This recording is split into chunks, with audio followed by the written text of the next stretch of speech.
बोलो जयकारा, बोल मेरे श्री गुरु महाराज की जय। सौभाग्यशाली गुरुमुख हो, भक्त नाम देश जिन्होंने भक्तमाल की रचना की है, के संबंध में कहा जाता है कि वे एक ढोम कुल के सदस्य थे और जन्म से ही नेत्रहीन थे।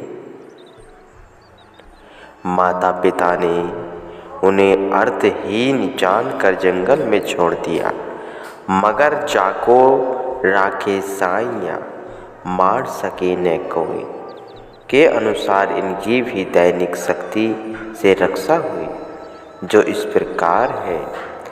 देवयोग से इस जंगल में से संत उगरदास जी वह कुछ साधुओं का गुजर हुआ। उन्होंने देखा कि इस सुनसान जंगल में एक नेत्रहीन बालक बैठा है। इनके मन में बच्चे को देखकर अत्यधिक दया आई। उन्होंने इस बालक से पूछा, तुम कौन हो? नाभाजी ने सुना तो उत्तर दिया, महाराज क्या बताऊं कि मैं कौन हूँ। अगर आपका प्रश्न शरीर के विषय में है तो यह 5 भौतिक तत्वों का एकत्र हुआ पुतला है। जब तक यह चलता रहता है तब तक ठीक है, और फिर इसके समाप्त होते ही प्रत्येक तत्व का अंश अपने अपने भंडार में मिल जाता है। भावार्थ यही है कि शरीर असत है, फिर भी मैं आपको इसका क्या नाम बताऊं? कदाचित आपका प्रयोजन आत्म संबंध है तो वह निर्लभ है, अनामी है, निराकार है। फिर महाराज मैं इस बारे में आपको क्या उत्तर दूं? संतों ने जब बालक से यह उत्तर सुना तो विचार आया कि यह तो कोई पिछले जन्म का संस्कारी जीव है।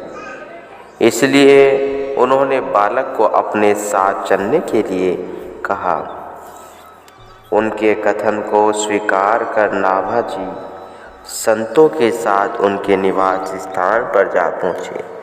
जब नाभादास जी को आश्रम पर लाया गया तो संत उगरदास जी ने इसको अनाथ बालक जानकर अपने एक सेवादार को कहा कि दोनों समय इस बालक को भोजन पहुंचा दिया करें। इसके अतिरिक्त इसका और कोई शारीरिक कार्य करना हो तो उसे भी तुम कर दिया करो। इस तरह दोनों समय इसे लंगर से भोजन मिल जाता है, क्योंकि शरीर की व्यवस्था के कारण कोई काम तो यह कर नहीं सकता था। इसलिए नाभाजी ने उस बालक से कहा, भाई आप मेरे लिए लंगर से अब भोजन मत लाया करो। जब मैं गुरुदेव के आश्रम की ओर सेवा ही नहीं कर पा सकता तो फिर मैं क्यों किसी पर बोझ बनकर रहूं? सेवादार ने पूछा, भाई पेट तो भरना ही है, जब रोटी न खाओगे तो काम कैसे चलेगा? नाभाजी ने प्रत्युत्तर में कहा, साधु महात्माओं की जूठन रोटी के टुकड़े वह दाल जो बच जाती है, आप वही मेरे लिए ले आया करो। मैं उस पवित्र भोजन को खाकर अपना निर्वाह कर लिया करूँगा। लंगर की रोटी किसी और के काम आ सकती है, और मैं दरबार की सेवा भी तो कोई नहीं कर सकता। इसलिए मुझे एक झाड़ू दे दो और जगह बता दो। कुछ थोड़ी बहुत गुरु दरबार की सेवा करके मैं भी अपने देह को पवित्र कर लिया करूँगा। एक दिन की बात है कि महात्माओं ने इनकी आँखों को देखा तो ज्ञात हुआ कि इनके नेत्रों के पपोटे परस्पर मिले हुए हैं। अगर इनको प्रयास द्वारा किसी तरह खोल दिया जाए तो संभव है इन्हें दिखाई देने लगेंगे। उन्होंने नाभा जी के पपोटे में जीरा दे दिया। फलत इनको थोड़ा थोड़ा नजर आने लगा। भगवत कृपा से जब कुछ समय पश्चात इनके नेत्रों में पूरी तरह ज्योति भर आई। अब नाभा जी नेत्रहीन न होकर नेत्रवान बन चुके थे। नेत्रों में ज्योति आ जाने पर भी नाभा जी संतों के शीत प्रसाद को बहुत श्रद्धा प्रेम से खाते। नाभादास जी के दिल में जो इस बात का दुख था कि मेरी आंखें होते तो मैं भी गुरु दरबार की सेवा करता। अब आंखें ठीक हो जाने पर नाभा जी दिन रात सेवा में जुट गए। संत महात्माओं का सत्संग श्रवण कर वह उन पर आचरण करके अपने हृदय रूपी दर्पण को उज्जवल करते रहते हैं, जिससे नाभा जी के दिल में अत्यधिक पवित्रता आ गई थी। श्री उग्रदास जी इनकी सेवा भावना से अतिशय प्रसन्न थे, इसलिए उन्होंने संत कलह देव जी की आज्ञा से मंत्र दीक्षा लेकर नाभा जी को अपना शिष्य बना दिया। एक दिन वार्तालाप के मध्यांतर उग्रदास जी ने नाभा जी से कहा, बेटा, तुम पर साधु संतों की दुर्लभ कृपा हुई है, अतः अब तुम इन्हीं स्वनाम धन्य संतों के गुण और स्वरूप को तथा उनके हार्दिक पवित्र व शुभ विचारों का वर्णन करो, क्योंकि संत चरित्र का गायन करना यही एकमात्र ही तो भवसागर से पार हो जाने का अत्युत्तम उपकरण है। यह सुनकर नाभा जी ने हाथ जोड़कर विनय की, गुरुदेव, संतों की महिमा अनंत है। मैं भगवान के गुणवाद तो शायद गा भी सकूं, परंतु संतों के अद्भुत अगम चरित्रों का पार पाना मेरे लिए असंभव है।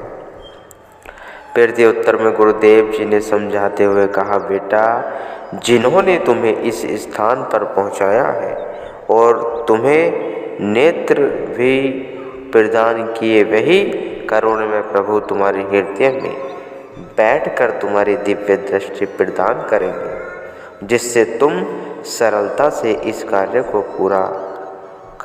कर सकोगे। साधु संतों के प्रति तुम्हारी उच्चतम भावनाएं हैं, अतः हम चाहते हैं यह शुभ कार्य भक्तमाल ग्रंथ की रचना का तुम्हारे ही द्वारा संपूर्ण हो। अस्तु तुम इस महान कार्य को आरंभ कर दो। अपने गुरुदेव का मंगलमय आशीर्वाद पाकर श्री नाभा जी भक्तमाल की रचना करने को तत्पर हो गए। परिणाम स्वरूप उन्होंने इस ग्रंथ की रचना में आशातीत सफलता प्राप्त की। तात्पर्य यही है कि यद्यपि संत नाभादास जी नेत्रों से सूरदास थे, लेकिन गुरु दरबार के प्रति अगाध श्रद्धा, सेवा की निष्काम भावना से रखने का यह उत्तम परिणाम निकला कि उनकी शारीरिक व्याधियाँ काफूर हो गई। सतगुरु की अपार कृपा द्वारा वे प्रेम भक्ति के धनी बन गए और उनकी दिव्य दृष्टि खुल गई, जिसके फलस्वरूप उन्होंने संत महात्माओं के चरित्रों का सुंदर भाषा में गुणानुवाद किया, जिसे आज जनसाधारण के अति चाप से पढ़ते वह सुनते हैं। इतना पराभाव है अपने इष्टदेव संत सद्गुरु की शरण अपनाने वह उनकी पवित्र सेवा करने का। संत सद्गुरु जीव को कितना ऊंचा उठाते हैं, उसे इस लोक वह परलोक में कितना आत्मिक सुख प्रदान करते हैं, इसका स्पष्ट वह सजीव प्रमाण यह दृष्टांत पाठकों के समक्ष है। अतः प्रत्येक प्राणी मात्र को जीव आत्मा का कल्याण करने के लिए इस शुभ अवसर से वंचित रहना चाहिए, अपितु